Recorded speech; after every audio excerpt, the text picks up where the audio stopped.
Hey guys, today let's do 1 1/4 RDLs. So, just like a regular RDL, what we're going to be doing is a hip hinge movement.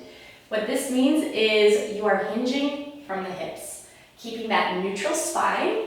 So notice how as I go down, this is about great range of motion right here. If I go any further than that, you'll start to see my lower spine here, my lumbar spine start to flex, and you do not want that. That's going to take all of the contraction away from your glutes, and it's going to put more strain on that lower back. So again, you want to keep that back nice and straight, nice and neutral.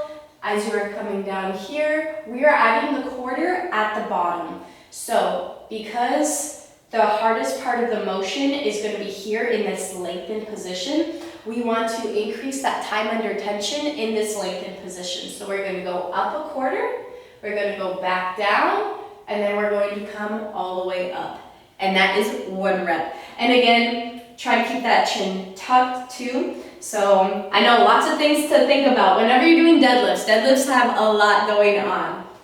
Again, what you're going to do, make sure that back's nice and neutral, shoulders back, chin is tucked here, we are hinging down. Now, another thing I do want to mention is if you want to hit more glutes, you want to push those hips back more and have a little more knee bend here. So this is going to be hitting more glutes. If you want to hit more hamstrings, keep the legs a little straighter.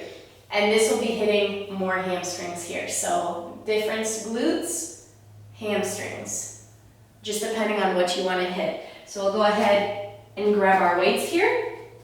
We'll get our feet set. Again, nice neutral spine. We're going to be coming down, just in that range of motion here, coming up a quarter, back down, and all the way up, really squeezing the glutes and hammies to bring you up.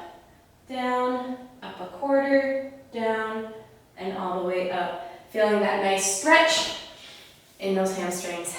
I hope that helps, guys. If you have any questions at all, please feel free, leave them in the comments. Thanks for watching, and I'll see you next time.